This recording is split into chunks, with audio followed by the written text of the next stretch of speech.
So, hello everybody, welcome to the video. This is the anthropology day 5th, and we are doing the political anthropology.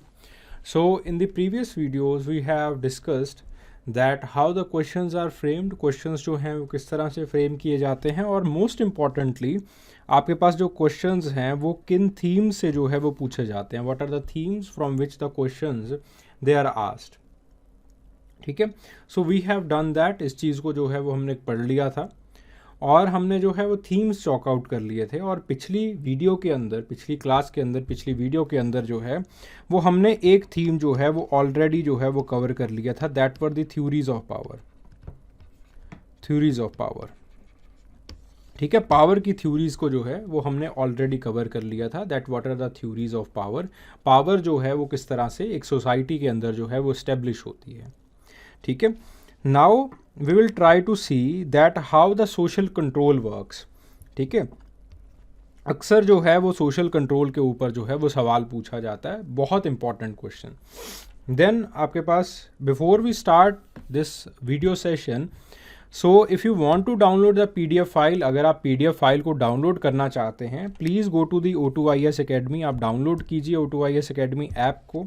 इसके store section के अंदर जाइए. Inside the store section you will find this course. इस course को जो ये course जो है वो आपको मिलेगा anthropology optional revision and answer writing course. In this revision and answer writing course go into the resource section. Resource section के अंदर जाइए and inside the resource section you will find each and every video or each and every content that is being studied here on this particular course. इस course का हर एक content जो है वो आपको वहाँ पे जो है वो मिल जाएगा. So now these are the previous year questions. इनको जो है वो हम ऑलरेडी जो है वो एनालाइज कर चुके हैं. जैसे ये जो है वो it came from the theories of power. ये जो है वो आपके पास पहला थीम जो हमने किया था द थ्योरीज ऑफ पावर, उससे पूछा जा चुका है. फिर अगला जो क्वेश्चन जो है वो आपसे जो पूछा जाएगा, how does the customary law function in the tribal society. ठीक है, लॉ फंक्शन कैसे होता है, यानी कि जो आपके पास लीगल जो चीज़ें हैं वो इम्प्लीमेंट कैसे होती हैं, और डिफरेंट सोर्सेज ऑफ लॉ. ये एक और जो है वो आपके पास थीम है कि आपके पास सोर्सेज क्या हैं लॉ के. तो अलग अलग लोग जो हैं वो अलग अलग सोर्स बताते हैं. मरीनोस्की के हिसाब से एक यूनिवर्सल सोर्स होता है लॉ का, that is known as reciprocity. Radcliffe Brown के हिसाब से the physical force, it is the source of the law, or it is the social sanctions, they are the source of the law.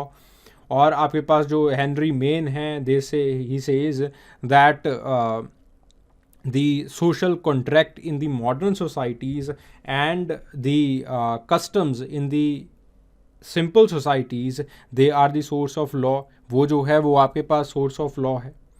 तो इस तरह से आपके पास अलग अलग लोगों का लॉ के प्रति जो रवैया है, जो अलग अलग लोगों का पर्सपेक्टिव है लॉ के प्रति, वो अलग अलग है. लोग अलग अलग तरीके से समझाते हैं कि आखिरकार जो लॉ का सोर्स है वो है क्या.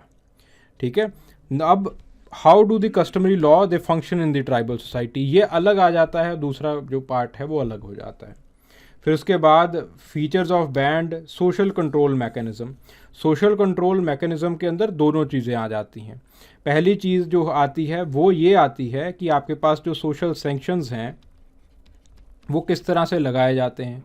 तो आपके पास रेडक्लिफ ब्राउन एक बहुत लंबा चौड़ा चिट्ठा जो है वो आपके पास सोशल सैंक्शंस का देते हैं, जिसके अंदर वो सोशल कंट्रोल मैकेनिज़्म को समझाते हैं कि social control mechanisms they are nothing but the social sanctions.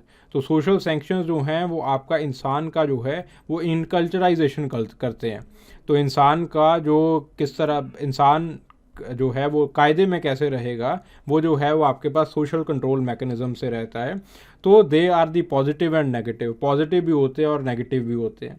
ठीक है, तो आपके पास there are positive social control sanctions और नेगेटिव सोशल कंट्रोल मैकेनिज़म्स और सोशल सैंक्शंस. ठीक है जी, तो पॉजिटिव नेगेटिव इसके अंदर डिफ्यूज्ड ऑर्गेनाइज्ड ऐसे करके ये जो है वो आपके पास सिस्टम जो है वो आपके पास चलता रहता है. Then you have to differentiate between the state and the stateless societies. Again, this is from the evolution of the political organizations. Then nature of the law, and again Louis ने जो है वो नेचर को discuss किया है. सो इस तरह से जो है वो आपके पास सवाल पूछे जाते हैं. Social control mechanism, again social control mechanism, again the social control. ठीक है, तो इस तरह से आपके पास जो है ये जो थीम है इट बिकम्स वेरी इंपॉर्टेंट। जब आप सोशल कंट्रोल्स को डिस्कस करेंगे तो रेडक्लिफ ब्राउन को डिस्कस करना जो है वो बहुत बहुत बहुत बहुत इंपॉर्टेंट हो जाता है, रेडक्लिफ ब्राउन को डिस्कस करना। ठीक है, तब देखिए होता क्या है कि आपके पास जो है जब आपके क्वेश्चंस लिखे जाते हैं, जब आपके पास जो है वो एग्जामिनर्स के पास क्वेश्चन पेपर आता है, तो एग्जामिनर जो भी आपके पेपर चेकर होते हैं तो वो जो है वो इकट्ठा बैठते हैं और पहले जो है वो एक ब्लूप्रिंट जो है वो बना लिया जाता है। जब किसी के दिमाग के अंदर ये बात आती है सोशल कंट्रोल मैकेनिज्म, जब शब्द आता है किसी एंथ्रोपोलॉजिस्ट के दिमाग के अंदर, तो आपके पास पहला जो किसी का नाम आता है वो है रेडक्लिफ ब्राउन।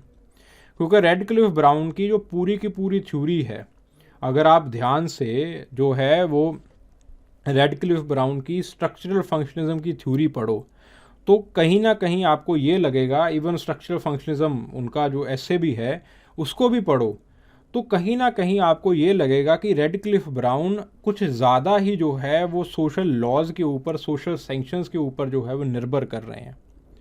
तो वो रेडक्लिफ ब्राउन सोसाइटी की इंटीग्रेशन का कारण भी सोशल सैंक्शंस को बताते हैं, सोशल लॉज को बताते हैं, इंस्टीट्यूशन के चलने का कारण भी सोशल लॉज को बताते हैं। आपके पास जो है वो बच्चे की इनकल्चराइजेशन का सोर्स भी जो है वो सोशल सैंक्शंस को बताते हैं, इनकल्चराइजेशन और सोशलाइजेशन। तो बच्चे की इनकल्चराइजेशन, उसके अंदर हैबिट्स कैसे पड़ते हैं, उसके अंदर भी जो है वो सोशल सैंक्शंस को बताया जाता है। ठीक है, आपका दूसरों के साथ जो है वो रवैया कैसा होगा, उसके अंदर भी सोशल सैंक्शंस को बताया जाता है। तो जब आपके पास सोशल कंट्रोल मैकेनिज्म या फिर सोशल सैंक्शन ऐसा वर्ड सुना जाता है तो पहला जो अगर कोई थॉट आता है हमारे दिमाग में तो वो आता है रेडक्लिफ ब्राउन का। रेडक्लिफ ब्राउन का और उनका जो काम है अंडमान आइलैंडर्स के अंदर, और उनका जो एसे है द स्ट्रक्चरल फंक्शनलिज्म, तो जो स्ट्रक्चरल फंक्शनलिज्म के ऊपर उनका एसे है। तो ये जो दो तीन चीज़ें हैं वो आपके पास सबसे पहले जो है वो दिमाग के अंदर आती हैं। तो उन्होंने सोशल सैंक्शंस के ऊपर काफ़ी लंबा चौड़ा काम किया। तो सोशल सैंक्शंस को दो पार्ट्स में डिवाइड किया है, primary sanctions and secondary sanctions. Primary sanctions they are again divided into two parts, positive sanctions and negative sanctions. Positive sanctions तब लगाए जाते हैं जब आपका बिहेवियर जो है वो अप्रूव्ड बिहेवियर होता है, सही बिहेवियर होता है, अच्छा बिहेवियर होता है, आपको शाबाशी देनी होती है। नेगेटिव सैंक्शंस जब आपका जो बिहेवियर है दैट इज़ डिसअप्रूव्ड बिहेवियर, आपको पनिशमेंट देनी होती है। तो अब आपके पास in the positive sanctions you have diffused and organised, in the negative sanction you have diffused and organised. Diffuse के अंदर क्या होता है कि पूरी सोसाइटी एक दूसरे को ऑर्गेनाइज नहीं करती, कोई संगठन नहीं बनाती आपको अवार्ड देने के लिए। जैसे फॉर एग्जांपल लेट से आपका यूपीएससी में अच्छा रैंक आ गया तो आपको जो है वो इंडिविजुअली लोग फ़ोन कर करके जो है वो आपको बधाई देंगे, दिस इज़ डिफ्यूज्ड, लोग आपको प्रेज करेंगे, पॉजिटिव डिफ्यूज्ड सैंक्शन। देन आपके पास ऑर्गेनाइज सैंक्शन, ऑर्गेनाइज जैसे आपको ऑनर दिया जाएगा, आपको जो है वो कुछ समारोह सेरेमनीज वगैरह के अंदर जो है वो आपको बुलाया जाएगा और प्रॉपरली जो है वो आपको ऑनर किया जाएगा कि बच्चे ने बड़ा अच्छा काम किया। ठीक है, देन आपके पास negative, negatives they are again divided into पार्ट्स। नेगेटिव्स में अगेन दो पार्ट्स में जो है उसको डिवाइड किया जाता है, डिफ्यूज्ड एंड ऑर्गेनाइज्ड। ठीक है, यहाँ पे भी जो है वो आपके पास वैसा ही है। डिफ्यूज्ड के अंदर रेडिक्यूल आ जाता है, मॉरल एथिकल लोग पार्ट पढ़ाते हैं आपको। फिर आपके पास जो ऑर्गेनाइज्ड के अंदर पीनल लॉज, कन्फाइनमेंट्स एक्सेट्रा एक्सेट्रा, ये सब कुछ जो है वो आपके पास आता रहता है। ठीक है, तो इस तरह से जो है वो आपके पास सोशल सैंक्शंस को जो है रेडक्लिफ ब्राउन ने डिवाइड किया है। According to Radcliffe Brown both of the social sanctions, दोनों तरह के सोशल सैंक्शन जो हैं वो आपके पास इम्पॉर्टेंट हैं। पॉजिटिव सोशल सैंक्शन भी इम्पॉर्टेंट है, नेगेटिव सोशल सैंक्शन भी इम्पॉर्टेंट है। दोनों सोशल सैंक्शंस, दोनों कंट्रोल मैकेनिज्म्स ये आपके पास सोसाइटी का इनकल्चराइजेशन करते हैं, इनकल्चराइजेशन या फिर इनकल्चरेशन करते हैं। ठीक है, तो दोनों जो आपके पास सोशल सैंक्शंस हैं वो सोसाइटी में हैबिट्स कैसी बनेगी बच्चे की उसको जो है वो समझाते हैं। ठीक है, तो आपके पास इसीलिए जो है रेडक्लिफ ब्राउन से प्रभावित होते हैं क्लिफर्ड ग्रीट्स।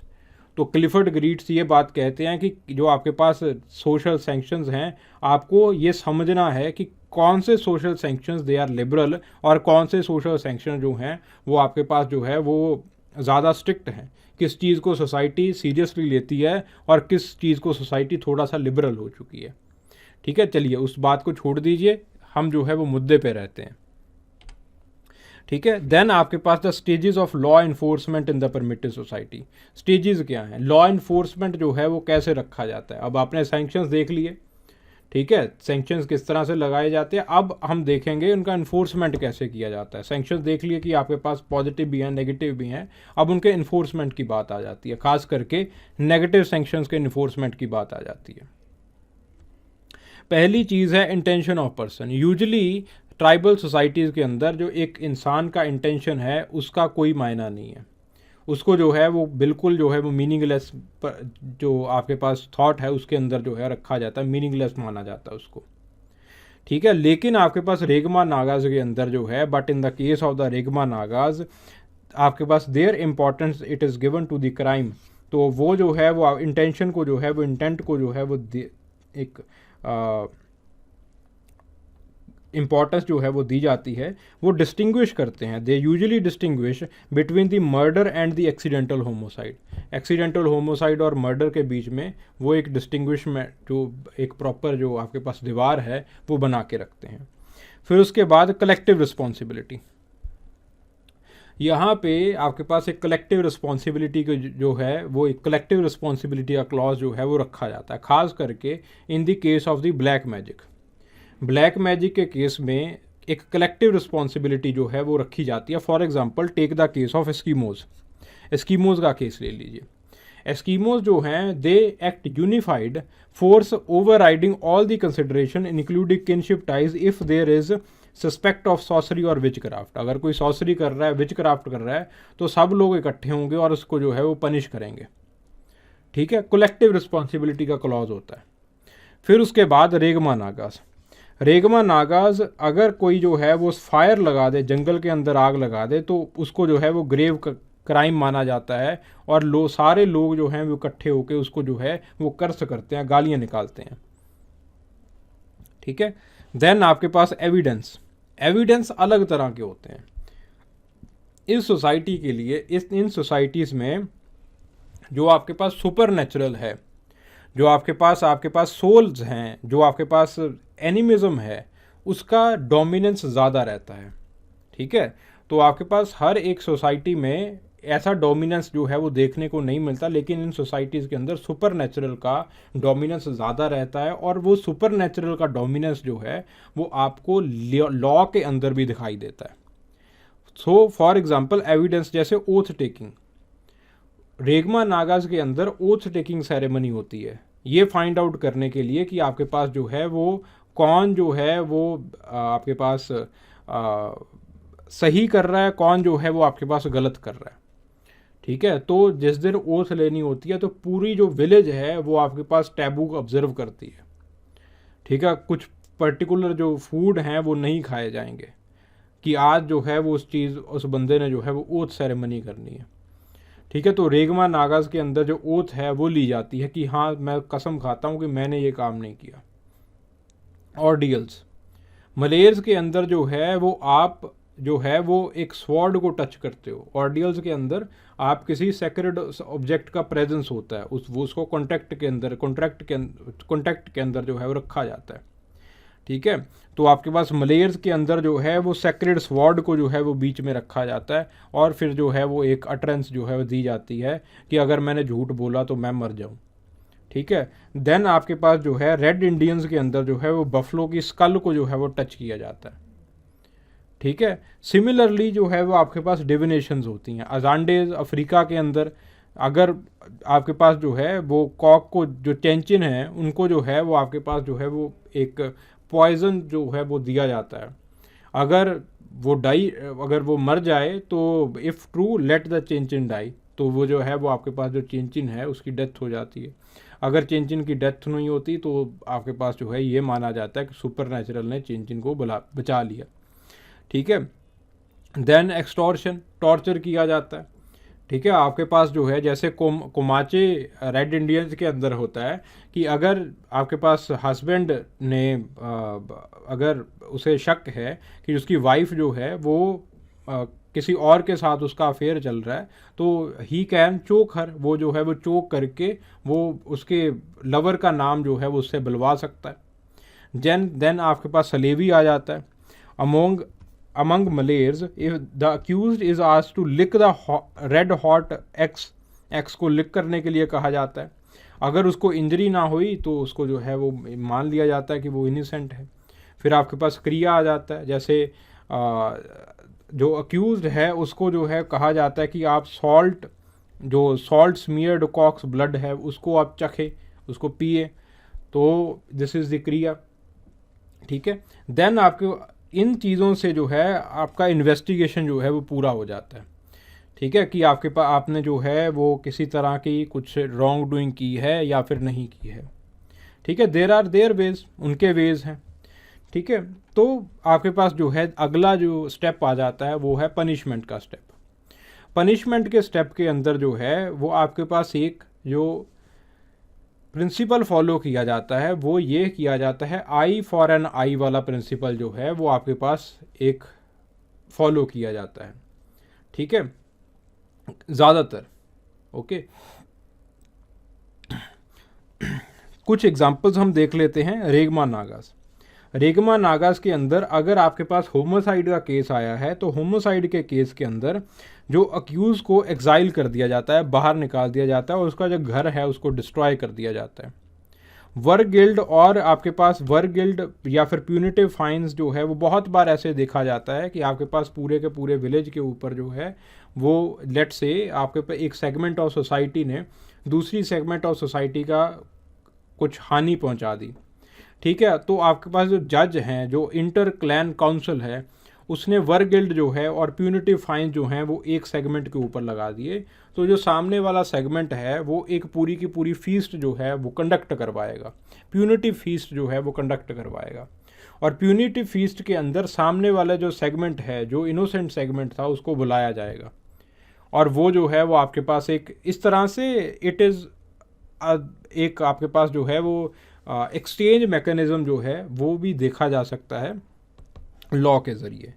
ठीक है, देन आपके पास ट्रेडिशनल लॉज ऑफ कमार और कमर्स, उसके अंदर क्या किया जाता है, द मर्डरर इज़ यूजली पार्डन्ड, और उसको जो है वो आपके पास जो है वो उसको प्यूनिटिव फीस्ट जो है वो ऑर्गेनाइज करवाने होते हैं। ठीक है, and then the Rengma Nagas, a sexual act with the unmarried girl it is not punished but her parents can demand fine. तो उसके जो पेरेंट्स हैं वो जो है वो फ़ाइन को डिमांड कर सकते हैं कि जो है वो फ़ाइन दिया जाए। ठीक है, सो आपके पास इनके अंदर जो है वो इक्वालिटी का कंसेप्ट भी नहीं होता। There is no concept of equality. Equality का कोई, जैसे you have the concept of equality, ठीक है, आपके पास इक्वालिटी का कंसेप्ट है। ठीक है, इक्वल एप्लीकेशन ऑफ लॉ का कंसेप्ट है। ठीक है, इक्वालिटी बिफोर लॉ का कंसेप्ट है। ठीक है, लेकिन इनके अंदर जो है वो कोई इक्वालिटी का कंसेप्ट जो है नहीं दिखाई देता। तो अगर आप जो है वो अडल्ट्री का इंसिडेंस जो है वो किसी भी कॉमनर के साथ करोगे तो इसको जो है जैसे ट्राइबल अफ्रीका नुएर्स के अंदर देखा जाता है, तो इसको एक प्राइवेट रॉन्ग की तरह माना जाता है। प्राइवेट रॉन्ग कि आपने जो है वो कोई दिक्कत नहीं, उनकी प्रॉब्लम है, उसकी जो आपके पास जो दो घरों के बीच की ये प्रॉब्लम है, ये पब्लिक रॉन्ग नहीं है। ठीक है, अगर लेट से आपने अडल्ट्री की, किसी और लड़की के साथ जो है वो मैरिज से बाहर जो है वो किसी और लड़की के साथ जो है वो आप जो है वो संबंध के अंदर आ गए, आपने जो है वो सेक्सुअल एसोसिएशन बना ली।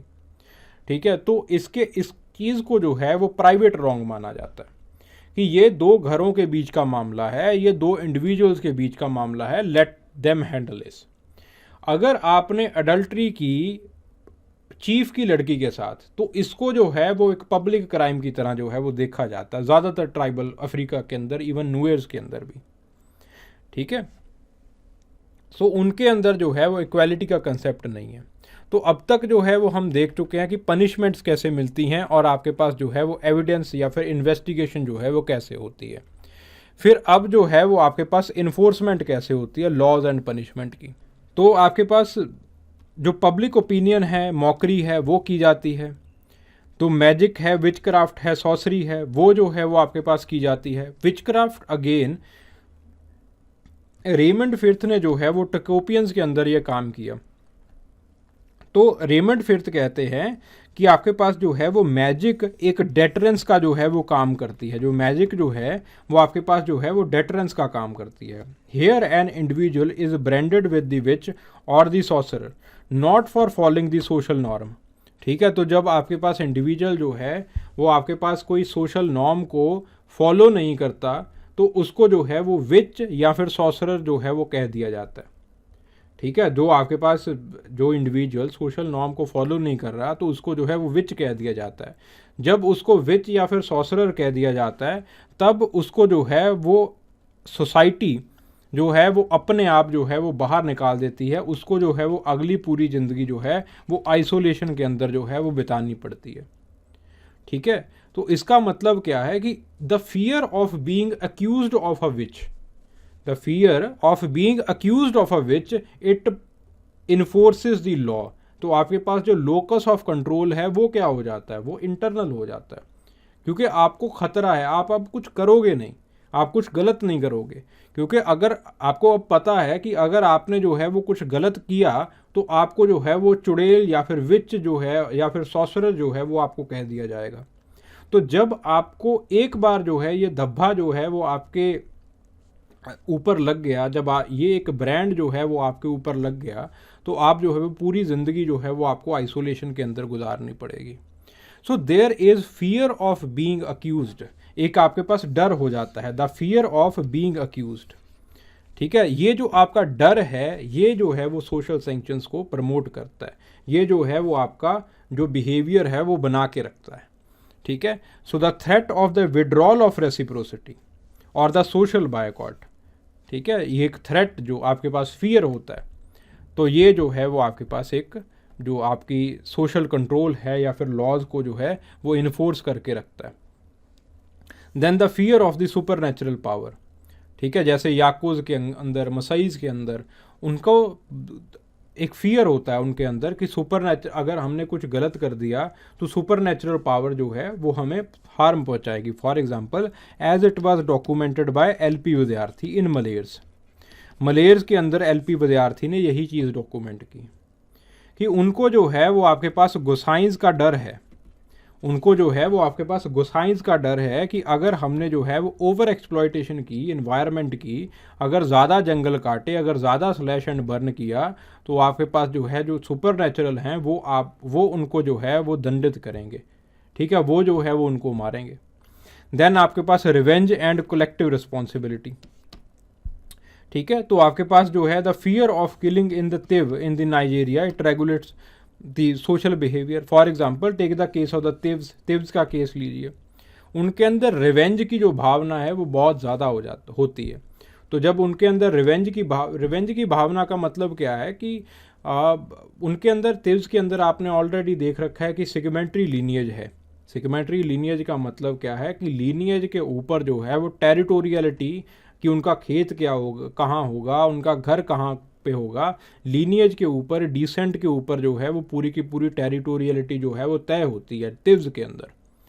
तब आपके पास क्या चीज़ दिखाई देती है आपको कि तिव्स जो हैं वो एक दूसरे के अगेंस्ट जो है वो ज़्यादा जाते हैं। तो आपके पास जब एक व्यक्ति जो है, जब आपके पास एक पर्सन जो है वो दूसरे पर्सन को मारता है, दूसरे टेरिटोरियलिटी या फिर दूसरे लीनियज वाले पर्सन को मारता है, तो एवेंचुअली जो पूरे लीनियज की जो है वो रिस्पॉन्सिबिलिटी बन जाती है कि उसकी डेथ का बदला लिया जाए। ठीक है, और बदला वो लेते हैं। बदला जो अगर एक व्यक्ति मरा है तो दो व्यक्तियों को वो मार के बदला लेंगे। सो आपके पास ये जो एक फियर है, इंटरनल फियर जो है वो रिवेंज का फियर जो है वो एक दोनों सेगमेंट्स के अंदर जो है वो बना रहता है कि अगर हमने कुछ गलत किया तो उसका बदला जो है वो पूरी सेगमेंट है वो पूरी की पूरी इकट्ठी होकर, पूरी की पूरी किनशिप इकट्ठी होकर जो है वो बदला लेगी, रिवेंज लेगी।